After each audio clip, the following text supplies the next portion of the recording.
Criticism, और वो भी कंस्ट्रक्टिव क्रिटिसिज्म। आज हम ये सीखेंगे कि कंस्ट्रक्टिव क्रिटिसिज्म क्या होता है और फ़र्क क्या है दोनों में, नॉर्मल क्रिटिसिज्म में और कंस्ट्रक्टिव क्रिटिसिज्म में क्या फ़र्क है। तो कंस्ट्रक्टिव क्रिटिसिज्म को कहते हैं कि it is a form of feedback और evaluation that is intended to offer helpful suggestions and improvements rather than just pointing out faults or shortcomings। यानी क्रिटिसाइज करना, किसी बंदे को तनकीद करना किसी इंसान पे, लेकिन उसका मकसद पॉजिटिव हो। क्या मकसद हो कि इस चीज़ को ये इम्प्रूव कर ले, क्या मकसद हो कि कोई इसको सजेशन दे दें कि आप इस काम को इस तरह बेहतर कर सकते हैं, किसी प्रॉब्लम को, किसी वीकनेस को इस तरह सॉल्व किया जा सकता है। तो ये है constructive criticism. The primary goal of constructive criticism is to provide guidance and in a positive manner with the intention of helping in a particular area or skill, right?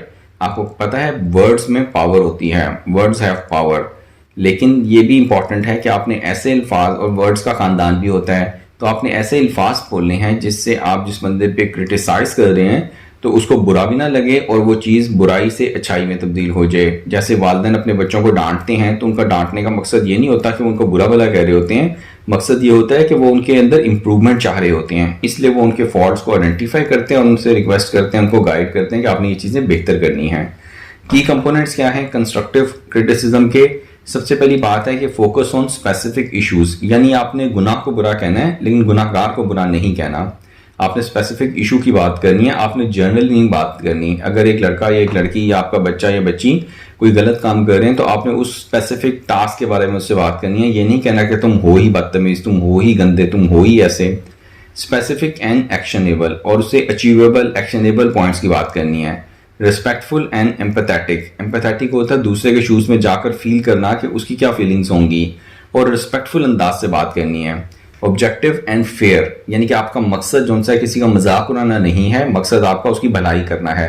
Encouraging and supportive, यानी कि आप उसको encourage कर रहे हैं, उसको support कर रहे हैं, ना कि आप उसको सिर्फ क्रिटिसाइज कर रहे हैं। टाइमली, यानी कि ये भी देखा गया है कि आपने अगर किसी को क्रिटिसाइज करना है तो अकेले में करें, अगर किसी को अप्रिशिएट करना है तो सबके सामने करें। और टू वे कम्युनिकेशन, यानी कि आप ही बोलते जा रहे हैं, अगला बंदा सिर्फ सुनता ही जा रहा है, लेकिन आपको ऐसा चाहिए कि आप टू वे कम्युनिकेशन हो, क्वेश्चंस करें कि भाई तुमने ये गलत काम किया था, क्यों किया था और कैसे इसको बेहतर किया जा सकता है। अगर ये टू वे होगा तो इसका फायदा होगा और फिर हम इसको कंस्ट्रक्टिव क्रिटिसिज्म कहा जा सकता है। एग्जाम्पल कर लेते हैं इसकी, कि अगर एग्जाम्पल इसको एक्सप्लेन कर लेते हैं।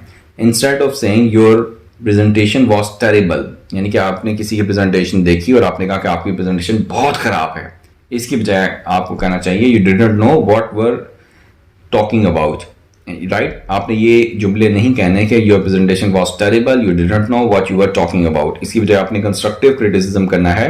आई noticed there were a few points in your presentation that seemed unclear, maybe you could add more specific examples to support your ideas and it might be helpful to do some additional research on the topic of to research your content, right। अब आप दोनों में देखिएगा कि कितना फर्क है। By providing constructive criticism, individuals can learn from their mistakes, improve their skills and enhance their overall performance in various aspects of life। तो जो कंस्ट्रक्टिव क्रिटिसिज्म है वो किसी इंसान के लिए बहुत इंपॉर्टेंट है, बहुत अच्छा है, लेकिन जो सादा क्रिटिसिज्म है वो फिर इंसान रह जाता है। छोटी सी वीडियो थी, उम्मीद आप लोगों को पसंद आई होगी। अपने फीडबैक से जरूर कहा कीजिएगा। आप सबके टाइम का बहुत बहुत शुक्रिया।